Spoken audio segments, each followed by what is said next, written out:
All right, all right, all right. So we were actually ready to go now. I had to count down, but we were on a call. So testing, testing, one, two, three. Just make sure we're good to go. How's everybody doing? Misty, thank you. Hope you're following, and thank you for the support. All right, so we're good. We're good on audio. All right, so again, it is Wednesday, middle of the week. So happy Wednesday. Thank you for tuning in again. We are what's going on? What's going on, Dark? What's going on, Ty? Appreciate y'all. So thank you for tuning in. Again, we're jumping into day 9. I wanted to do something yesterday, but like I said, it's been crazy. It's been a crazy week. Shoot, we actually just finished up our Fortnite practice. And as soon as everybody, I gave them their homework assignments and stuff like that, heading out, I just hit go live. So we're gonna go ahead today, like we talked about on Monday.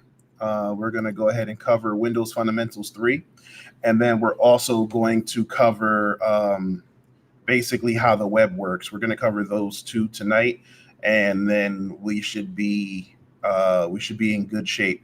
So, for those who are new, my name is Davin or DJax. We are, depending on where you're watching, we are live on thanks to Restream, we are live on multiple channels. So we are live on Alpha Cybersecurity, which is our main channel, but then we're also streaming live from the Alpha Esports and Technology Center, which is my gaming and technology education center that we built out here in the North Georgia area, to do everything from competitive esports, competitive gaming, or casual gaming, sort of like a modern day arcade, but we also do tech, STEM, and cybersecurity classes and workshops. So we're streaming live out of here. So again, if you are watching wherever you're watching, please go ahead and give this a like, follow, subscribe, share it out, tell a friend to tell a friend. We're trying to get the awareness out there, trying to get more people into tech and cybersecurity, also trying to bring awareness into the healthy gaming and the benefits that it can bring, and the transferable skills that you can actually get from gaming. Besides, what your parents used to tell you back in the day about it being a waste of time or rotting your brain. Um, all right, so again, thank you all for watching. It looks like we are again streaming live on YouTube, Twitch, Facebook, and LinkedIn. So we're streaming on multiple platforms today. And yeah. All right, so let's go ahead and go into Windows Fundamentals. But before we do that, let me move my face. Let me move. No, I didn't want to. I didn't want to minimize that. I wanted to stop it. I wanted to actually move where I am. My positioning. So we want to go center. Let's go over here. All right. So we'll move over here. If you have any questions, comments, leave them. You can put it in the chat. Like I said, we talk about everything. I think Monday we went on a whole we went down a rabbit hole about video cards and stuff while we were doing Windows fundamentals. I like to just go through this, giving a quick overview of some of these machines or these rooms in TryHackMe. Then we also do labs. So like last week, we built our own Kali Linux machine and Ubuntu machine, and then went through like the almost first half of Over the Wire Bandit, which was basically Linux challenges. All right, so let's make this a little smaller, and yeah. All right, cool. All right, so again in Windows Fundamentals 1, we covered basically the desktop. We talked about the file system, user account control. We talked about control panel settings, and then we also covered the task manager. Fundamentals 2, we talked about system configuration, computer management, resource monitor. We went down, we talked about not task manager. We talked about like msconfig. We talked about disk management, kind of went into the nitty gritty of some of the stuff that has for Windows. Ty says, am I familiar with NoSQL? Yes, I am. I'm familiar with NoSQL. I mean, I'm not proficient in any of the query languages or coding languages. I know enough to kind of do what I need to do or to find a vulnerability.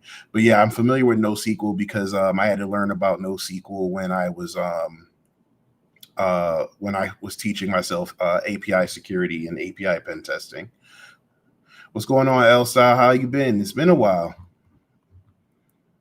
Glad to see you. Hope everything's going well. Hope your week, month, and your year so far has been going well. I know 2025 has been interesting to say the least, for more reasons than one.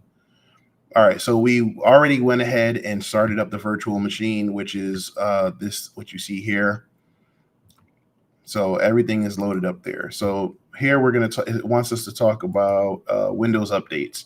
So Windows updates, I mean, everybody, if you're familiar with Windows, if you have Windows, you know you're familiar with Windows updates or Patch Tuesday and things like that, right? This is usually when, for one, Windows updates provide exactly just that, updates to the security of your operating system.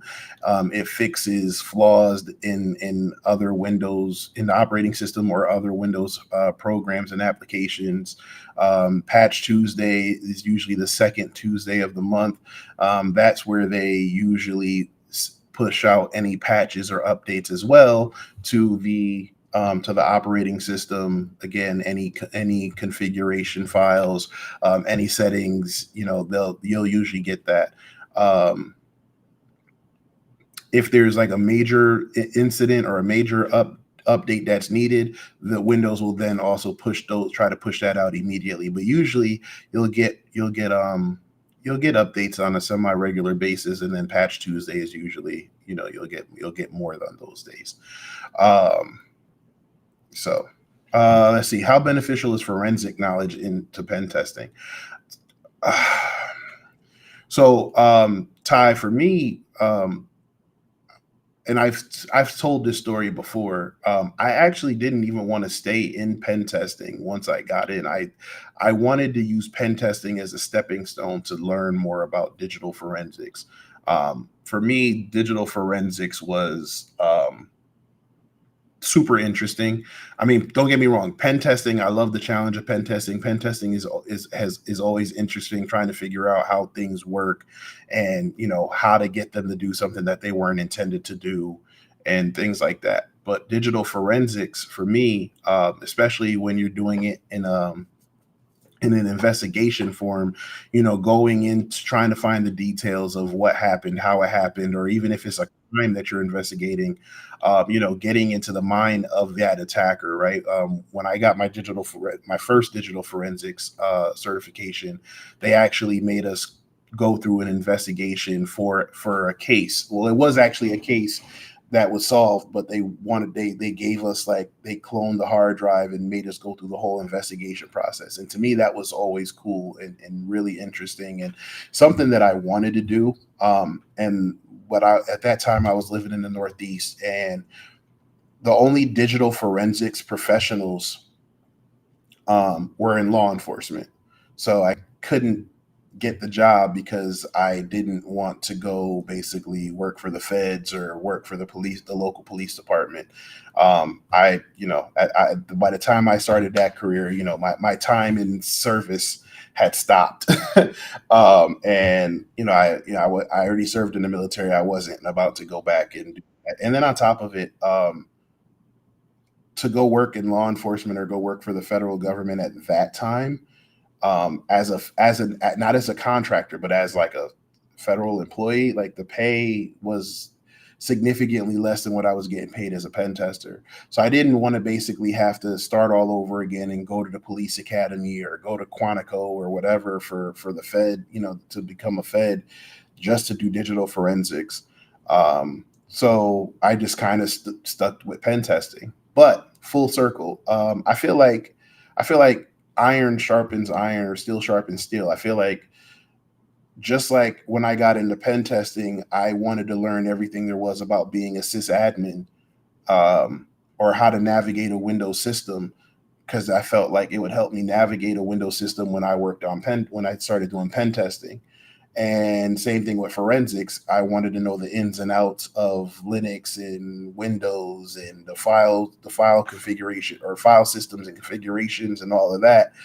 That it would make me I would have um, that transferable knowledge to do, um, for forensics.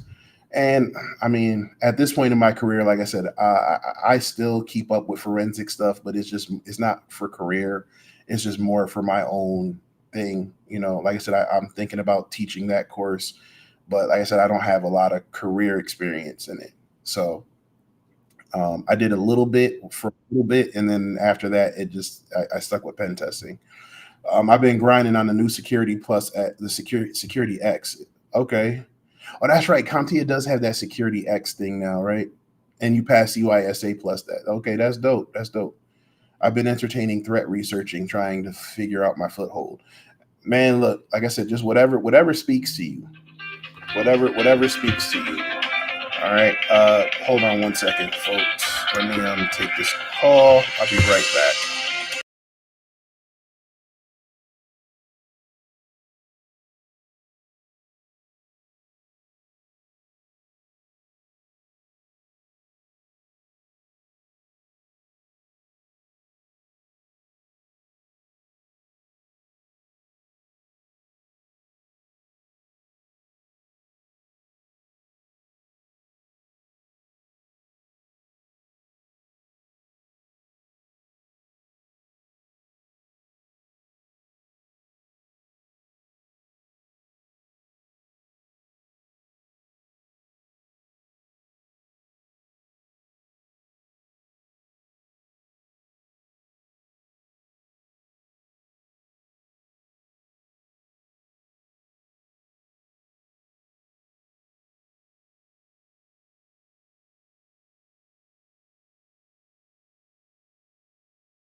All right. Sorry about that. After many beatdowns, how do you keep the fire going? My fire has been flickering when I take hits. Plus, dealing with my shortcomings is truly my own worst enemy. Hey man, look, Ty. I mean, I've told y'all a couple times. Sometimes it's okay to take a step back and take a break, right? I haven't been active in the cybersecurity field now for what, a year and a half now. I've been focusing on the center. I do take consulting gigs here and there, and I do my teaching stuff. But as far as like working day in and day out as a pen tester and stuff like that, I haven't done that since, like, yeah, almost, well, a year now. It's not quite a year and a half yet.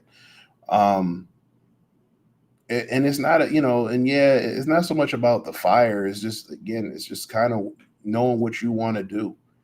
um I think the last couple of years has kind of kicked everybody's behind, and it's kind of made people go back to the drawing board. And for me, like I said, I already knew that my transition to the next part of my career was going to be as some type of educator or trainer or teacher for cybersecurity.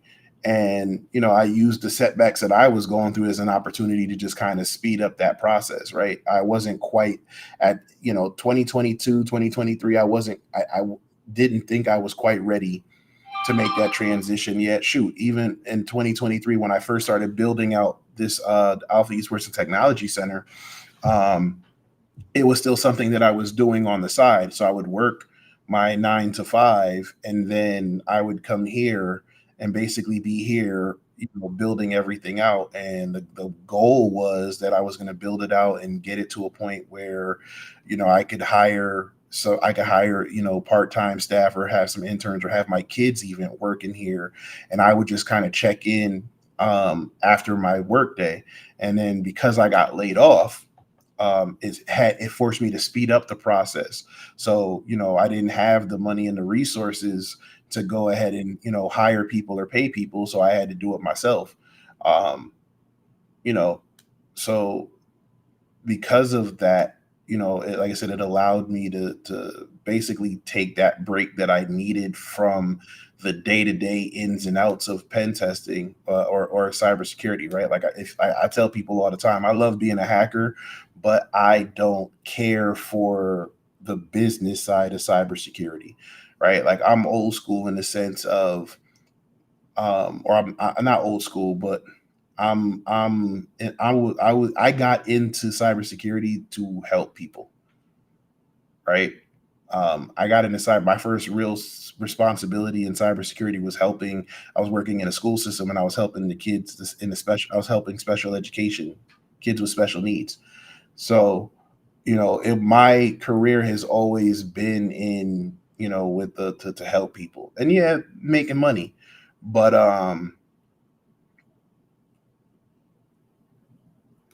when you start getting really entrenched into the business side of cybersecurity, you start working for some of these outfits, and they're like, they just want to, they care about they care about the business side. They don't care about, are you actually safe? Is your data actually safe? Right? That stuff started to uh wear me down a little bit. And then just working for some companies where the company where the it was toxic environment, or it was like a pen test puppy mill or stuff like that.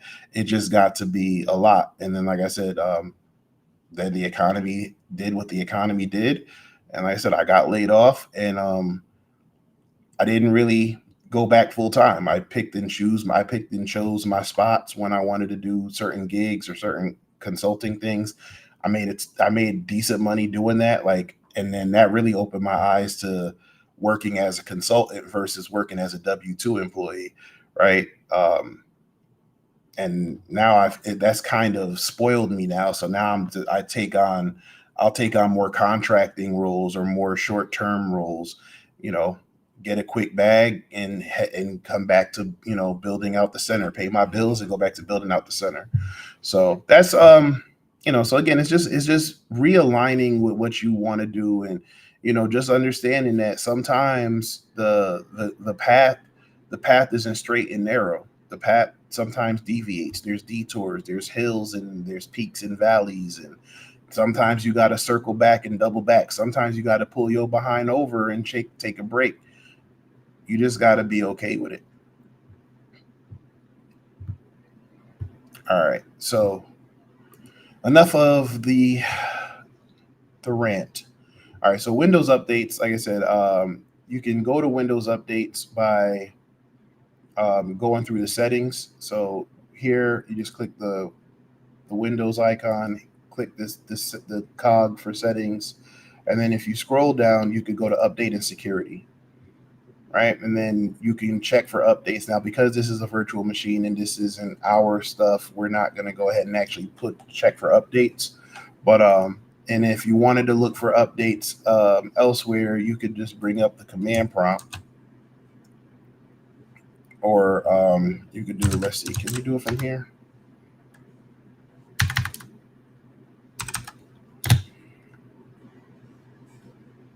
No, yeah, from the RUD, yeah, you could do it from here. So you go here, Nick. So, oops, I don't even know what that is right there. So control name, and then it's Microsoft dot Windows update, right? And then if we hit enter, that should just bring up.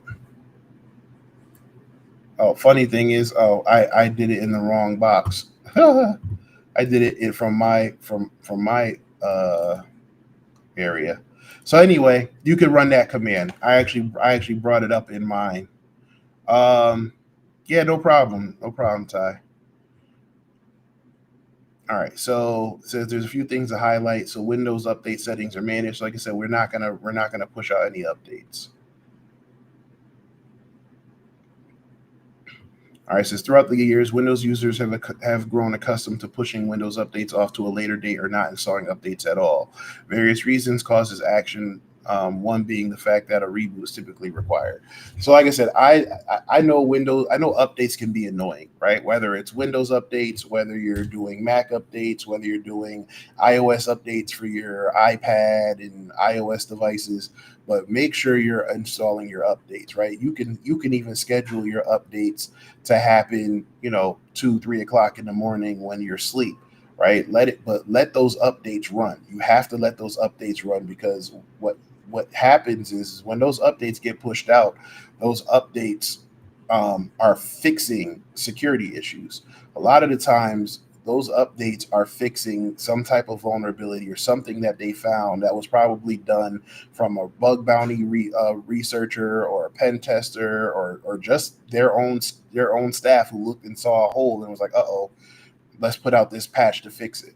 Right? It's no different than for my gamers. There, it's no different than when the game comes out. Can be Windows, right? But it's no different than like a game when a game comes out and let's say a character is quote unquote broken, which means like there's a glitch or there's something in the game that allows you to have an advantage over other players. And then you have to wait till that patch comes out. It's the same concept with Windows. Make sure you're pushing out those updates. Otherwise you're running the risk of getting exploited. All right. So Windows security. Um, so this is another important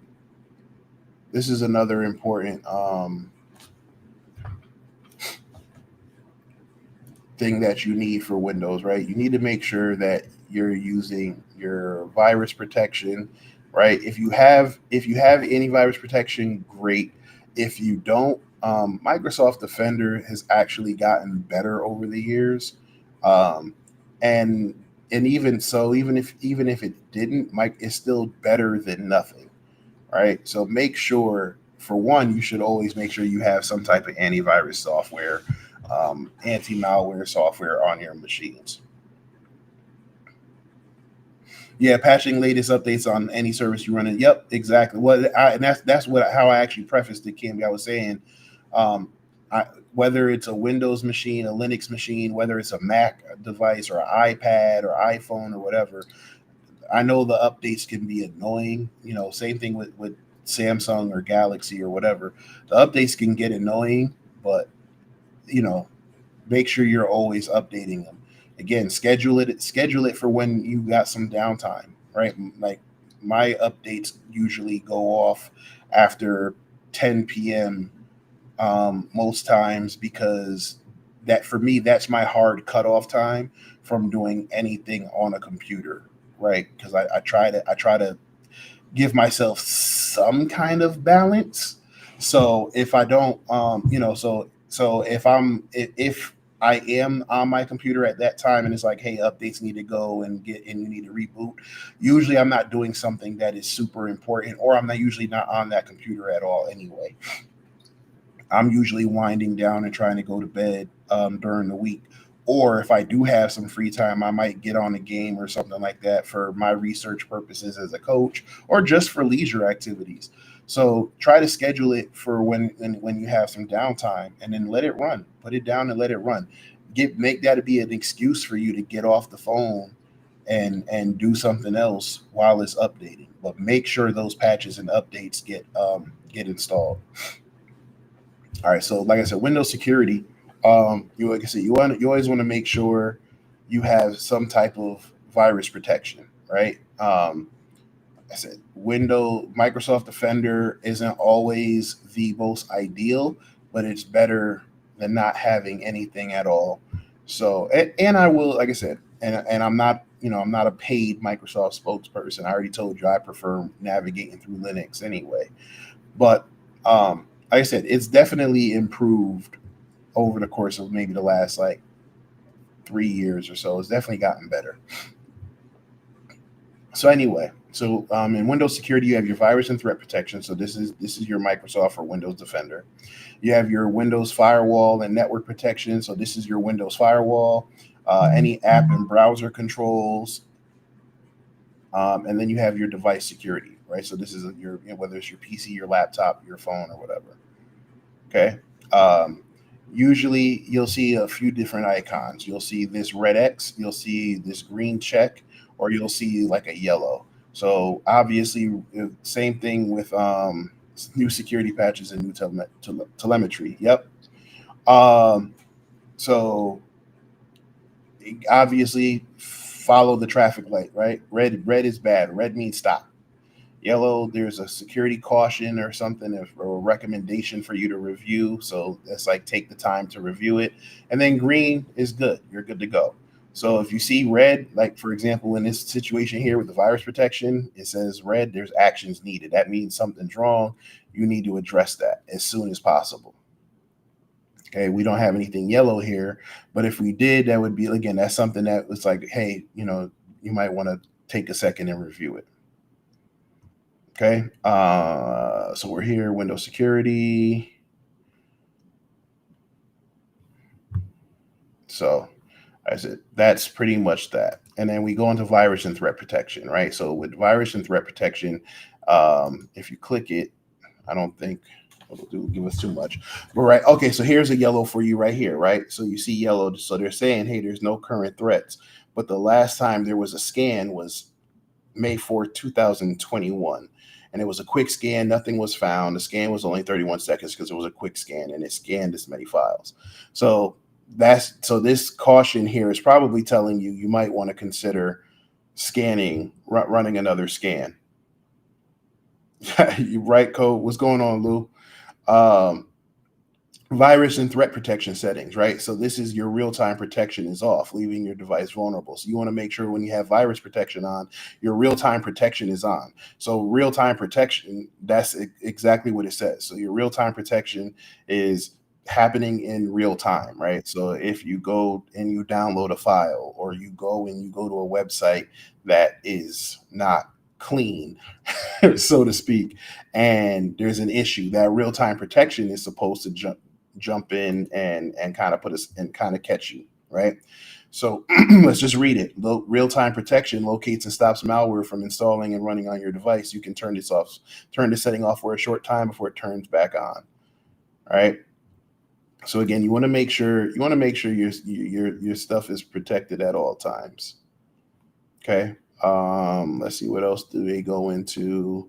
So threat protection settings, we talk about real-time protection, we talk about cloud delivery protection. So all this is basically faster protection, and it has access to the data from the cloud, right? So it just allows you to kind of update your information and your virus definitions a lot faster because it's connecting to the cloud server. Automatic sample submissions, this will send sample files to Microsoft automatically. So, obviously for them to be able to better protect you, every once in a while, they want you to send samples, right? You can opt out of this, but, most people will send those sample files because it allows them to look at things and determine if it, where the potential threats lie. Because malicious attackers are working around the clock to find new ways to obfuscate and bypass protections. So you want to make sure your stuff is up to date all the time. Okay. If you have any exclusions, when you basically, like, if there are files or locations in your computer that you don't want scanned, you can set that as an exclusion, right? That you can also set it as like you can allow, like an allow list, right? So for example, on my PC, on one of my lab PCs, because I deal with a lot of exploits and stuff like that, sometimes it gets flagged by my my virus protection. So I have to whitelist or go to an allow list and allow that file so that when I do run scans, it'll scan everything, and when it sees that file, it'll check the list and go, okay, you're supposed to be here, and just keep going. Okay. Same thing. You want to always make sure you're checking for updates, and you can do this with the check for updates option. But yeah, you always want to make sure you're checking for updates with your antivirus. So your antivirus and your operating system, you always want to make sure you're updating it. Like check at least once a day, right? Check for updates at least once a day. All right, so your firewall. So your firewall is basically another form of protection that essentially is a think of a firewall like a VIP list, right? You go to a club, or you go to an event, and you paid for tickets to sit in the booth, or you paid for tickets to go in the VIP section, right? You go up there. There's security at the door. Security checks the list, sees that you're allowed to be there, and allows you to pass, right? And then maybe a couple people behind you, they try to get in and they're not on the list and they get thrown out. That is essentially what a firewall does. Malware can even tell if they're running on a lab environment or sandbox. They basically scan, right? Right. And I mean, there's always like a VM breakouts are fun, and so to speak, if you can pull it off. Hold on, trying to find something to run on here while I'm waiting.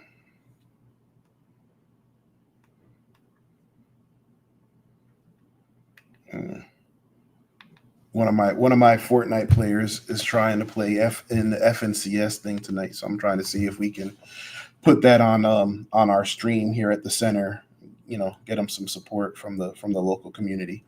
So yeah, so that's what a firewall essentially is, right? A firewall does that for your network. A firewall looks through everything to see what is allowed to pass through into your network, and what's not. Okay, that's essentially what the firewall does. And then with a firewall, you can set rules, right? You can say, hey, this program can work, or this program can pass through the network, but not this one, right? So again, that's with what you're doing with your firewall list.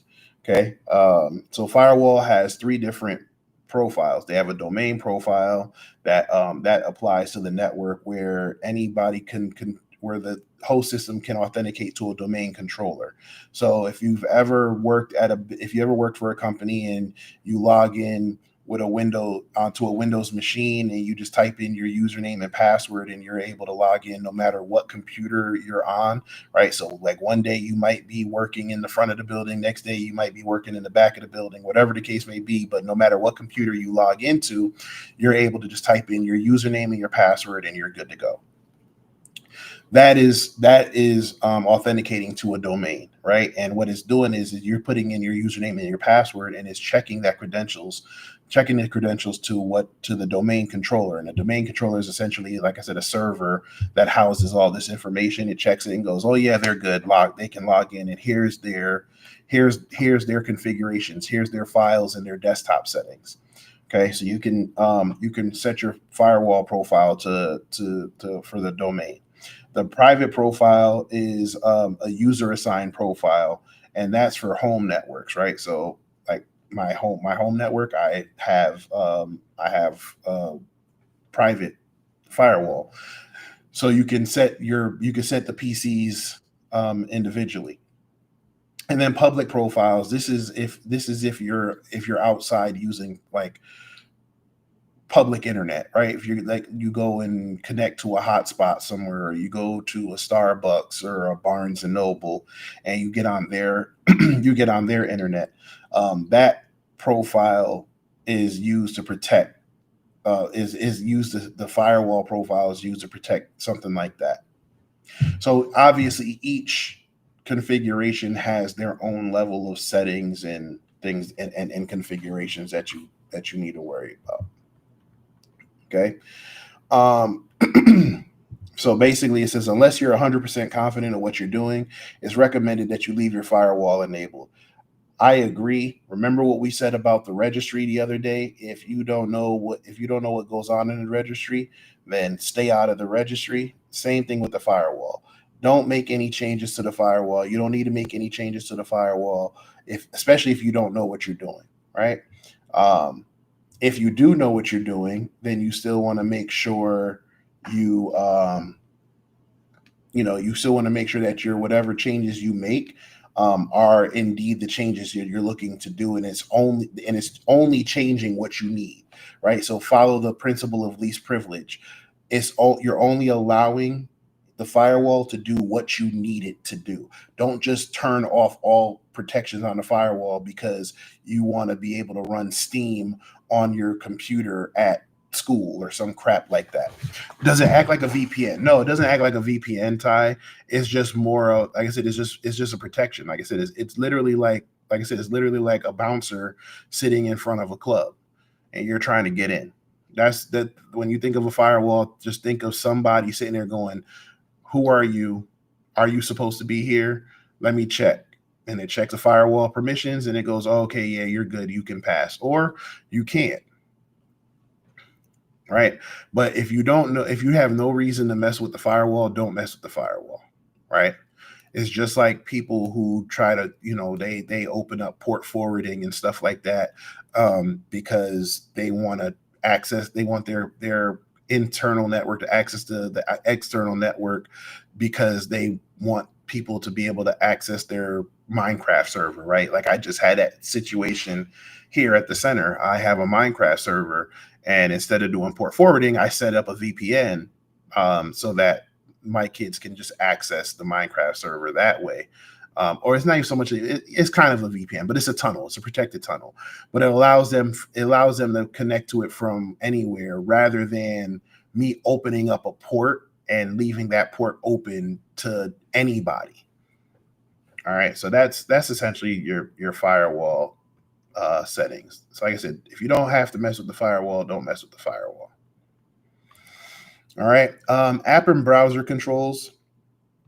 This is used to basically do things like smart screen, which is used to protect you against any type of websites that might have links for like phishing or malware, right?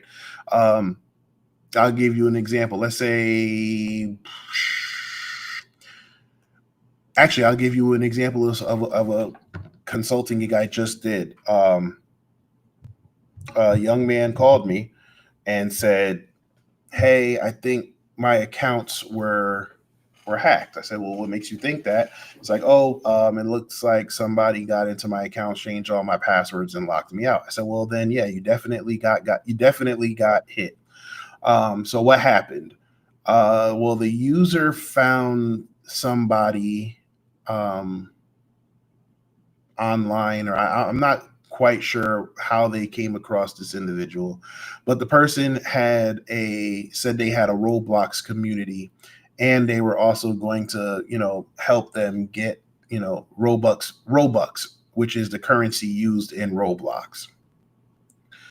And what they did was they pointed them to a YouTube channel, and the YouTube channel had one video, and the video basically was how to join this community. And you click the link, and then when you click the link, it asks you to log into your Roblox account.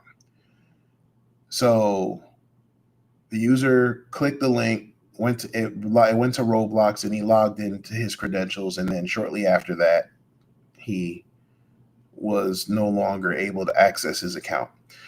What happened was the attacker, or the person, created a fake website, right? So it was literally like roblox.com.co. You know what I'm saying? Like it was like you had like if you had to pay attention to the website URL to see that something was off. But anyway, this person created a fake website and he cloned or spoofed the Roblox website. So when you went to the login screen, it looked like the same login screen for Roblox, but it was actually communicating to his server rather than Roblox itself. And you type in your username and password. Now that person has your username and password information. So essentially that was a phishing link, right? That was what they did. They fished the user, tricked the user into clicking the link. The user clicked the link and typed in his credentials. Same thing with malware, right? Or ransomware. You get an email and it's like, oh, here's your invoice for $4,000 that you spent at Best Buy. And because you see something like with a crazy amount or a crazy number, you're like, wait, what is this? I didn't do this. I didn't pay for this. You quickly try to go and you click the link, just like, what the hell is this? And when you do that, you're triggering the malware. So what this smart screen does is it protects you. It's supposed to protect you against this. So what it does is it will check the links, or it'll actually check any unrecognized apps or files. And then you can set it to either warn you, block you, or turn off. So if it warns you, essentially it's like, hey, just so you know, this ain't something about this is suspicious. Or block it. If you block it, then what it does is this is suspicious and we're just shutting it down, right? We're doing this for you. We're not even leaving you to make a decision. We're going to make the decision for you. We're blocking it. The warning is more like, hey, this is suspicious. Are you sure you want to go through with this? And then turning it off is essentially just turning it off. Okay, and then it has exploit protection, which is built into Windows 10 and up, and that protects you. That's supposed to protect your devices against attacks. Supposed to. Okay. Let's see. Device security. It says, although you'll probably never change any of these settings, for completion's sake, it will be covered. So device security is just basically built-in security that comes into your device, right? So you have your core isolation settings. This is virtualization-based security, and is used to basically protect like core parts of your device. Then you have your memory integrity. So what that does is it's checking and preventing any type of attacks from inserting any type of malicious code into your processes, right? Making sure that your memory processes are still clean. You're not doing there's no any type of like, I'm not gonna say a buffer overflow, but basically it's protecting you from any code that's getting in there. And then you have your processor. Your processor usually processor is also known as the Trusted Platform Module, or the TPM.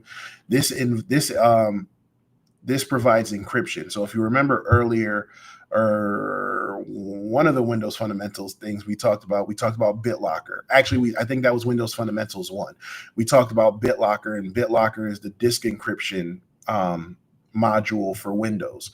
That's what's running BitLocker. This TPM module is controls BitLocker. Okay, and then of course we went into BitLocker. So BitLocker provides the most protection when used with the Trusted Platform Module version 1.2 or later. So again, we talked about BitLocker. BitLocker is a drive encryption or data protection feature. So we talked about that. Volume shadow copies. So the shadow copy basically allows you to create copies or snapshots of your data, right? So basically what it does is periodically it will, if it's enabled, it'll periodically create restore points. It'll also allow you to delete restore points so you don't use up all your memory. But you can also, like I said, create snapshots of all of your data. That's what VSS basically does. It allows you to create backups. So remember when we talked about creating a VM and then creating a clone. That's kind of what's being done here with VSS. Okay. So that is pretty much it for Windows fundamentals. So we can go ahead and terminate this machine. And here, I'll just put it in the chat. If you want to check it out for yourself, if I'm moving too fast, you can check it out here. Honestly, if I'm moving too fast, even here, and you're trying to follow along, like, don't be afraid to tell me in the chat to slow down. Just, you know, just be nice. Oh man.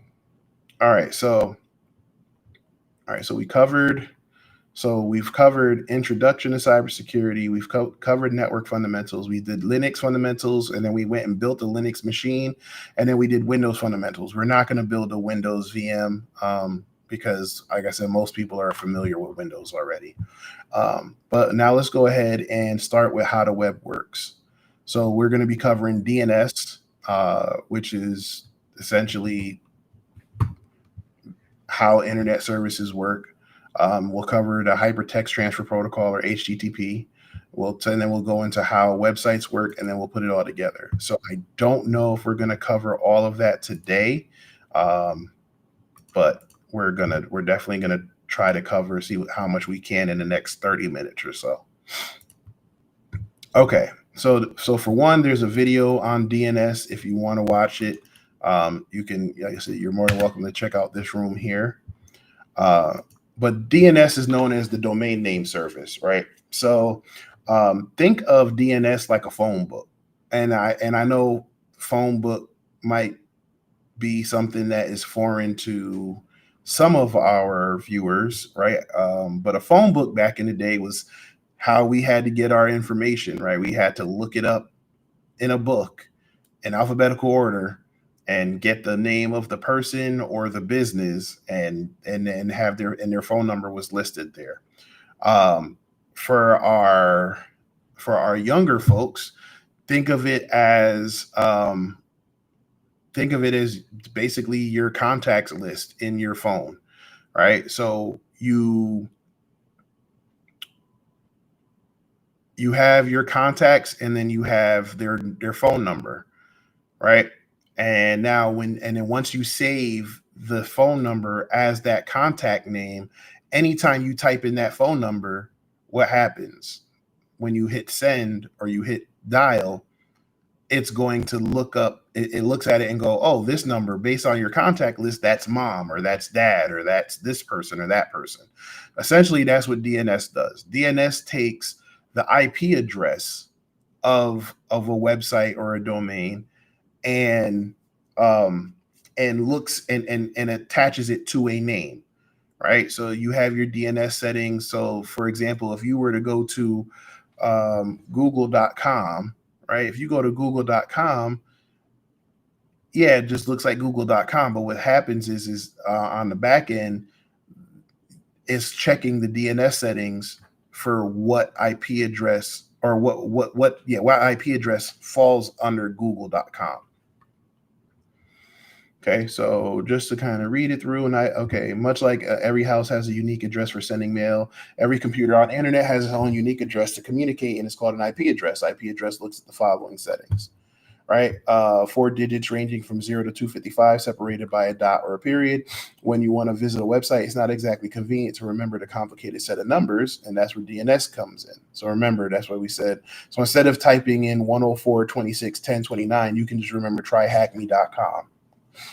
Okay, so then you have your domain hierarchy. And then your domain hierarchy goes like this. You have your dot, so you have your root domain, then you have your top level domain, and then you have your second level domain. Okay, so the root domain, so actually we'll start from the bottom up, right? So the top level domains are your .com, edu, .gov, .mil. .mil's for military, .gov obviously is for government, .com is mostly for the internet, .edu is for education, like universities and schools, right? And then you have the second level domain. So army.mil, right? NASA.gov, USA.gov, google.com, tryhackme.com. That's a second level domain.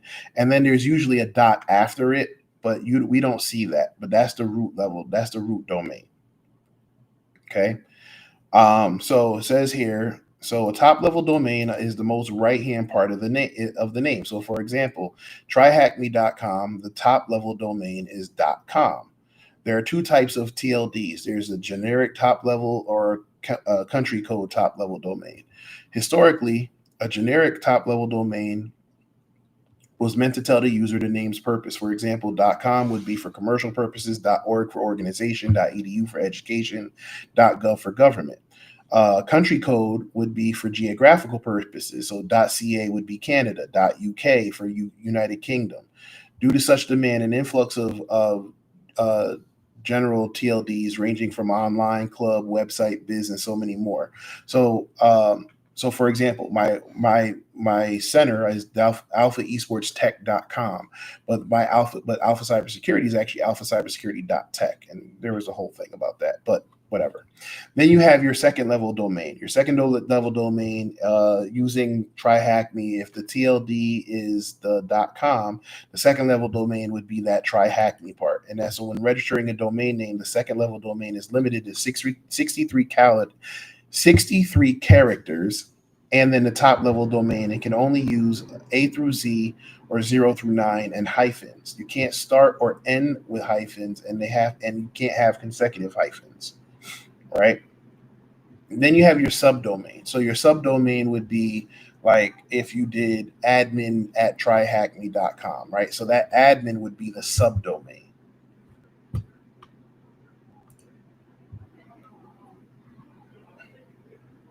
.io. Yeah, so basically that's another, yeah, so that was created recently because there were so many websites, right? Remember, the internet they didn't think the internet was supposed to be this big.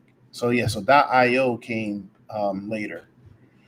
But yeah, so subdomains would be like basically that, right? So admin.tryhackme.com or I don't know, orders dot whatever, right? So it's basically, it goes from right to left. So you have your top level domain, then you have your second level domain, and then you have your subdomains. All right. Then you have your DNS record types. Your DNS record types have there's a bunch of different records. So you have your A record, right? So these records are used to resolve the IP addresses. So for example, like I said, 104.26.10.29, that A record is the alias. That's or not the alias, but that's the one where it goes, okay, so this resolves to tryhackme.com. Okay. Then you have your quad A records, or this is if you need to resolve IPv6, right? So your A record is going to be the IP address. The quadruple A record is going to be your IPv6. Then your C name is your alias, right? So these records resolve to another domain name. For example, TryHackMe's online shop has a subdomain store.tryhackme.com, which returns a C name of shops at .shopify. So again, this would be basically they're saying this is what it's supposed to be, but this is the alias. This is what the AKA. This is what we want it to show up. So what would happen is it would look at the IP address. The IP address would say, oh, that goes to shops.shopify.com. But when it shows up, we want it to go to store.tryhackme. MX records, these are basically to handle any type of emails to your domain. So these are like your mail records, okay? So the MX response for TryHackMe would be something like alt.1 aspmx dot whatever google.com. Okay, so and they come with a priority flag. So this is your email. MX records are usually for email. TXT or text records, these are free text fields, and this is where any type of text data can be stored.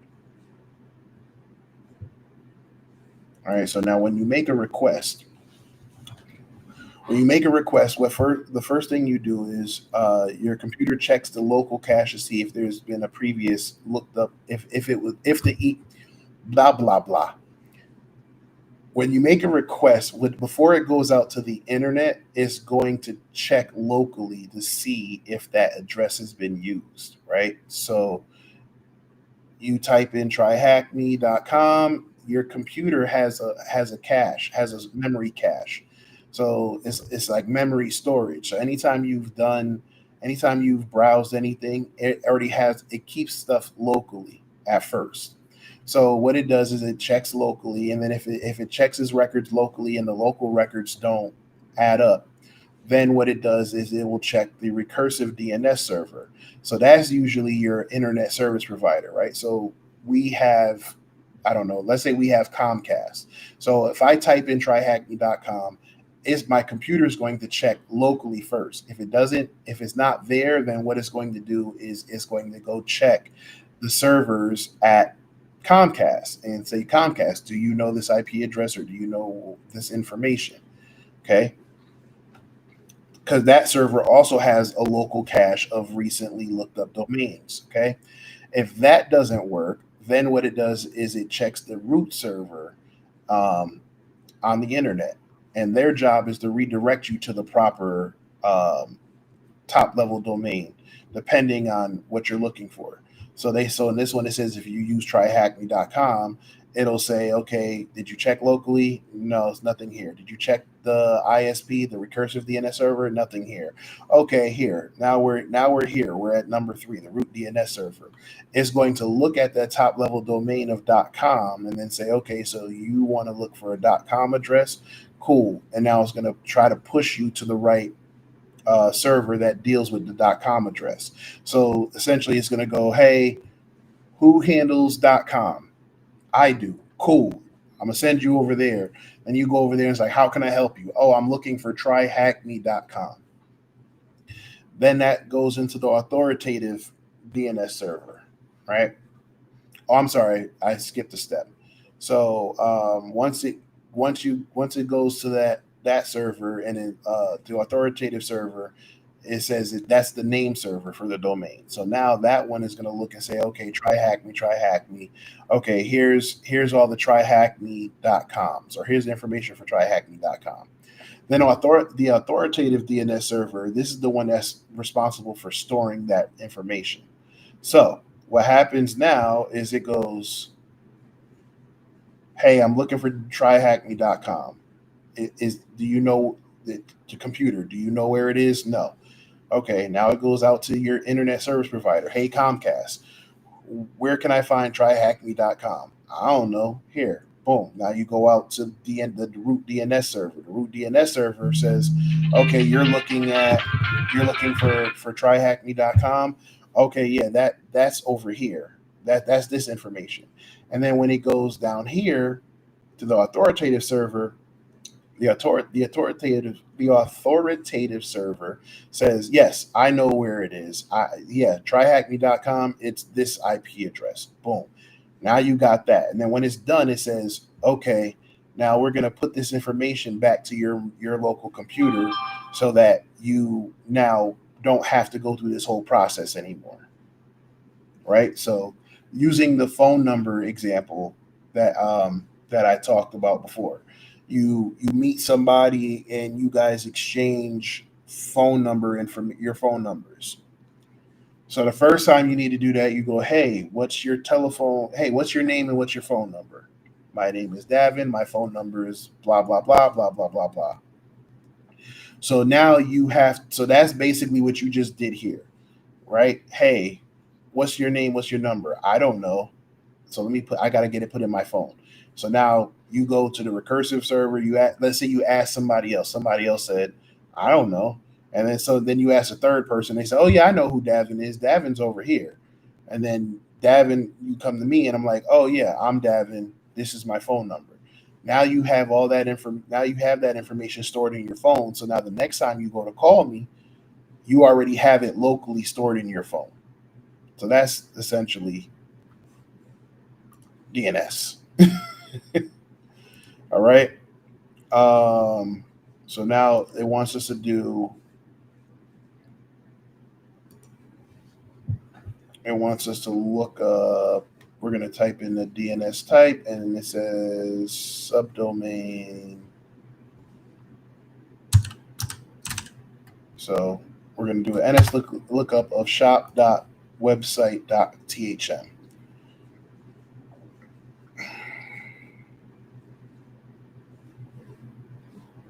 Oh, that's because I did shop, not shops. So shops.website.thm. Server can't find shops. Wait, I did do that. Using the website on the right, we can build requests to the DNS queries. The website will show you the command you need to run on your own computer if you wish to make the request yourself. NS lookup. All right.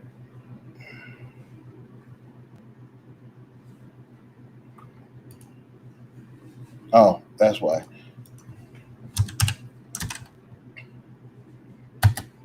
All right, so now let's do that.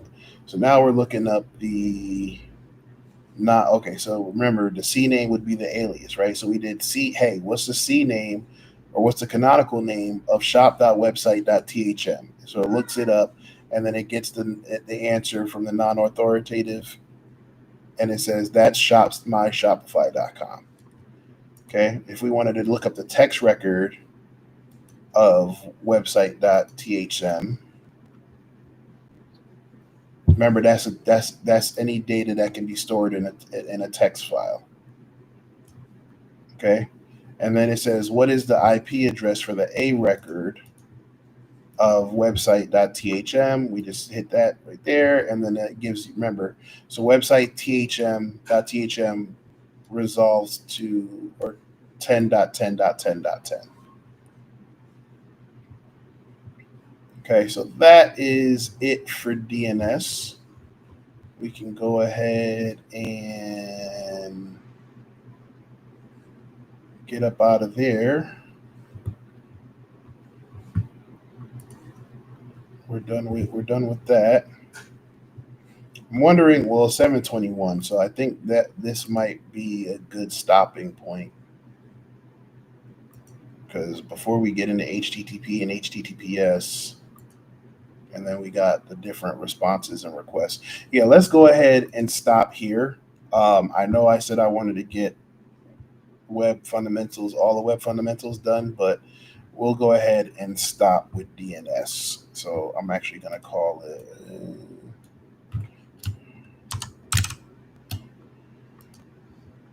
All right, so we'll go ahead and do that.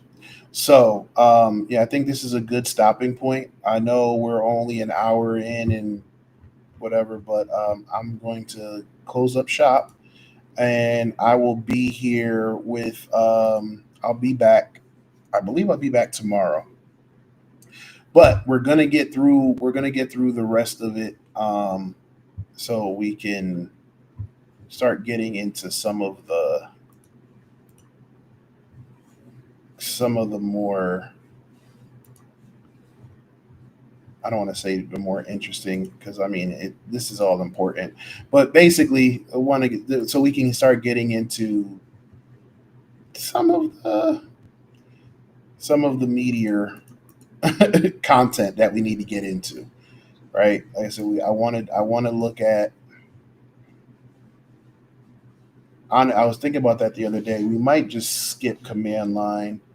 Um, we'll look at Nmap. We'll look at TCP. We'll probably do networking. We'll probably skip cryptography for now, because again we're jumping into web. So I don't know. I'm gonna give it some thought. But like I said, we'll go ahead and cut it here. I'm going to shut this stuff down and get home. So I appreciate y'all for rocking with me for, like I said, it was just under an hour, or just about an hour, I should say.